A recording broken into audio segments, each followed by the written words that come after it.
You can't imagine what he did to made her. it back. No one could. Not Good to unless see they you. saw her I that missed morning. you.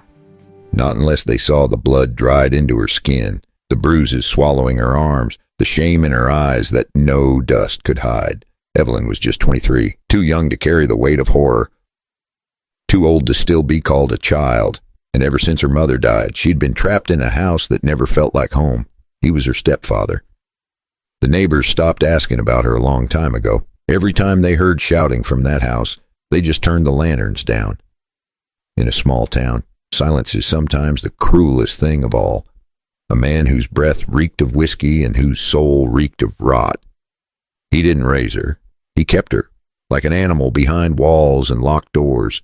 He started with words, then fists, then nights that lasted too long. And on that night, the night the desert held its breath, he came home worse than usual. Bottles swinging in one hand, madness burning behind his eyes. She tried to run. He caught her. She begged. He didn't listen. The struggle was brutal. The floor shook. The air was split with sounds no one should ever hear. Wood cracked, fabric tore, her breath disappeared. When it was over, Evelyn couldn't move. She stared at the ceiling like it might swallow her. But she didn't cry. She had cried too much. Instead, she crawled to the door, then to the edge of the porch, then into the wild. No shoes, no plan, just pain. The dry earth scraped her knees. Cactus needles stung her thighs. Her torn clothes hung from her shoulders like dust. She didn't know how long she'd been walking. The stars above blurred into one long streak of light. Every sound made her flinch, a coyote, the wind, her own heartbeat. But still she walked, because stopping meant remembering. At some point, they fell away completely. Her body was all cuts and bruises now. Open wounds over old scars. Even the moon seemed to look away. She wandered through the night, alone and broken. By sunrise, she collapsed near the edge of a dusty trail. Her breath was shallow. Her skin burned from the rising sun. That's when she heard hooves, a shadow, a man, a horse. He was tall, older, built like a wall of stone. His face was worn by time and war. His clothes dusty like the land he came from. A red scarf around his neck, his hand resting gently on the holster at his side. He wasn't just a rancher. He was something else. Something colder. Something quieter. Evelyn gasped. She grabbed the closest thing she could find, dried palm leaves. She wrapped them around her body as best she could, dropped behind a bush. Trembling, her eyes met his. She didn't speak at first, didn't know how. But then, the words broke free. I'm begging you. Hurry up. She wasn't even sure what she was asking for. Hurry and leave. Hurry and forget she ever existed. Hurry before she broke apart again. But he didn't turn away. He didn't say a word. He took one step forward. And her heart stopped. Who was this man? Would he hurt her too? Or was he the first soul in years who'd do the unthinkable not with violence, but with kindness? In a place where monsters wore familiar faces, could a stranger become the only safe thing left? Or was that just another lie waiting to happen? When he first saw her, Thomas didn't think. He just moved. Years of soldier instinct told him she needed help, so he pulled off his jacket and wrapped it around her, careful not to scare her more. She trembled like a leaf in the wind. Her skin was cold, her eyes empty, her lips cracked. He didn't ask questions. He didn't say a word. He just lifted her gently, carried her to his horse, and rode toward the ranch. The ride was quiet. Only the wind spoke. Her head rested against his chest, and for the first time in years, Thomas felt something alive in his heart again. He had carried wounded men before, but this felt different. This wasn't duty anymore. This was something he didn't have a name for. When they reached his ranch, he laid her on an old couch by the fireplace. He lit the fire, boiled water, and brought out clean cloth. She watched him through tired eyes, not knowing if she should trust him. He didn't look at her the way other men did. He just kept working, steady hands, quiet breathing. Later, when she woke, she found herself wrapped in a blanket that smelled like cedar and smoke.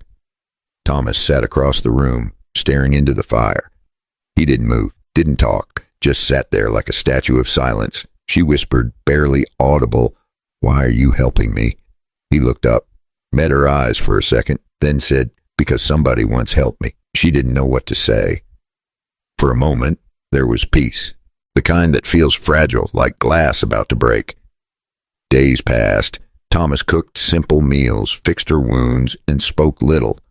She started to ask about him, about the medals on the wall, about the scars on his arms. He told her bits and pieces, how he had fought wars that took everything from him, how he came out alive but lost the will to stay among people. The ranch was his exile. Until she showed up, Evelyn started to help around the place, cleaning, cooking, trying to give something back. Sometimes she smiled, just for a second, and Thomas noticed. He pretended We not have to leave now. but he Where did. will we go? Somewhere At night, safe. Trust she me. still I'm woke up scared. screaming. He never went to her room, but she knew he was sitting awake by the fire, waiting until she fell silent again. Two broken people learning how to breathe in the same space, neither asking too much, neither running away, but peace never lasts long in the wild. Because somewhere out there a man was asking questions. He wanted to know where the girl went, and he was willing to kill to find her. What happens when the past rides back into town? Will Thomas protect her again, or lose everything twice? For a few weeks, life at the ranch felt almost normal.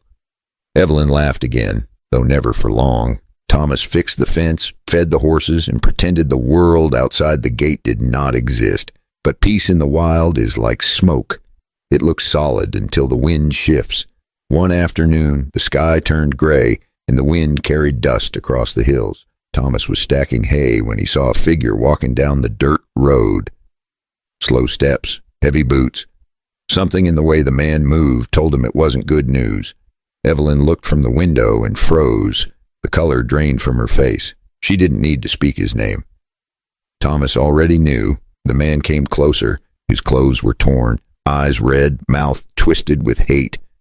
He stopped by the fence, gripped the post, and said in a low growl, "You hiding her here, old man?" Thomas didn't answer. He set down the pitchfork, wiped his hands, and walked toward the gate. The wind caught his hat, but he didn't blink. "She's safe here," he said. "You best turn around," the man laughed, a dry and broken sound. "You think you can keep her from me?" Evelyn stepped out onto the porch. Her hands shook, but her eyes were clear. "Go away," she said. "You've done enough." That only made him angrier. He pushed open the gate, stormed toward her. Thomas moved faster than a man his age should. He grabbed the man by the collar, shoved him back hard. For a second they stared at each other, both breathing heavy, both remembering different wars. Then the man swung first. Thomas blocked, then hit back, a short, hard fight. The kind that ends before you realize it started. When it was done, the man lay in the dust, blood on his lip, pride shattered. Thomas pointed to the road. "You come back here again, and you won't walk away next time." The man spat, crawled to his feet, and backed away. But before he left, he looked up at Evelyn with eyes that burned. "This ain't over," he said. Then he turned and disappeared into the storm. Inside, Evelyn sat by the fire, shaking but alive. Thomas poured her a cup of water, his hand still trembling. "He'll be back," she whispered. Thomas nodded. Let him try. That night, the wind never stopped blowing. Every creak of the barn made Thomas reach for his gun. He didn't sleep, neither did the desert. Outside, thunder rolled over the hills, the calm before the next storm had begun. If you're still here, take a sip of your tea. Tell me what time it is, where you are, and where you're listening from. And if you want to know what happens when he returns, hit subscribe, stay close, and don't blink. The wind carried the smell of rain that morning. Thomas felt it before he saw the clouds. Storms always came twice in the desert, once from the sky, once from the past. Evelyn was hanging laundry behind the barn when she heard the sound. Hoofbeats again. Not one horse this time, two, fast, determined. Thomas stepped out of the workshop, shotgun in hand, his face tight. He didn't need to ask who it was. Some men you can hear before you see. The riders stopped at the gate. One was the man he'd already beaten. The other was taller, cleaner, and far more dangerous, a face that smiled without warmth. Evelyn whispered, "That's him." He buys people. Thomas felt something dark twist in his chest, not fear, anger. The man in the hat tipped his head, calling out, "Hand her over, old man." "We'll be gone before sunset." Thomas raised the shotgun. "Not a chance." The man laughed softly. "Didn't think so." Then everything exploded. The first shot tore through the air. Splinters flew from the barn wall. Evelyn ducked behind the trough, grabbed the small rifle Thomas had taught her to use. Her hand shook, but her aim was steady. Thomas moved like the soldier he used to be. He fired once, then again. One of the horses bolted. The taller man dove for cover. The stepfather crawled toward the fence, cursing through his teeth. It was chaos. Smoke, shouting, the sharp smell of gunpowder. Evelyn called out, "Thomas, to your right."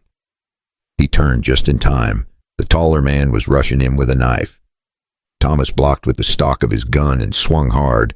The man fell back, stunned. The storm's getting closer. The stepfather froze, hands in the air, I'm ready. shaking.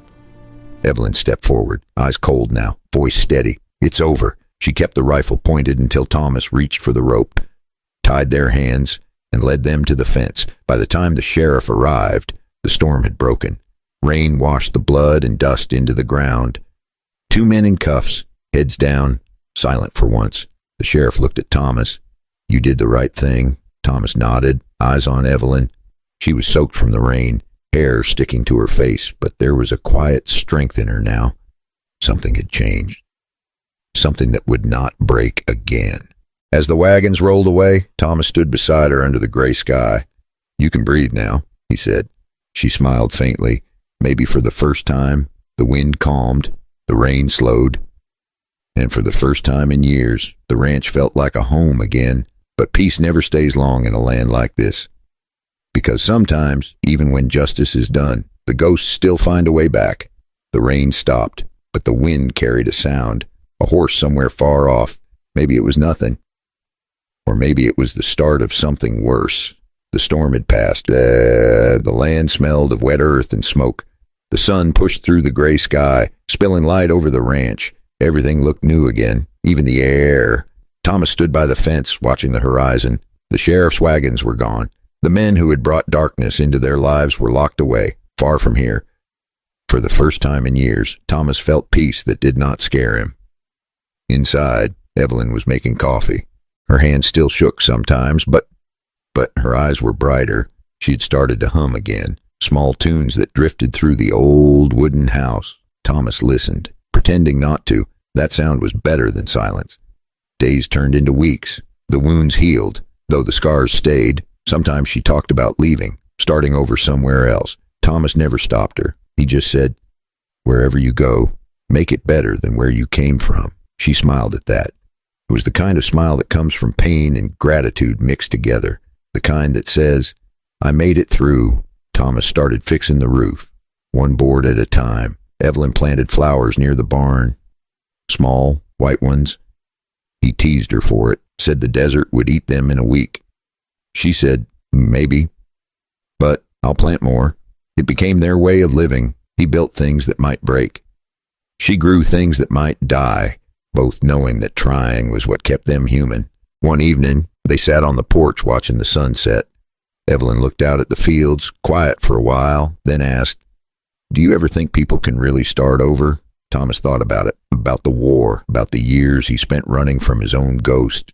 Then he said, "I think starting over isn't about forgetting. It's about remembering without letting it kill you." She nodded slowly.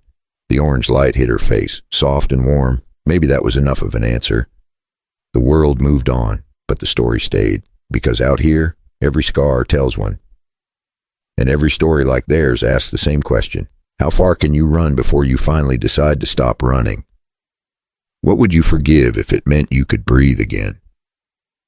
Maybe the lesson is simple, that no matter how broken life becomes, someone can still walk beside you through the wreckage, not to fix it, just to make sure you keep walking. As the last light faded, Evelyn whispered, "Thank you, Thomas." He didn't answer, just smiled, tipping his hat toward the sky. Some words don't need to be said when both hearts already know. And maybe that's what this story really was, not about pain, but about finding peace when you least expect it.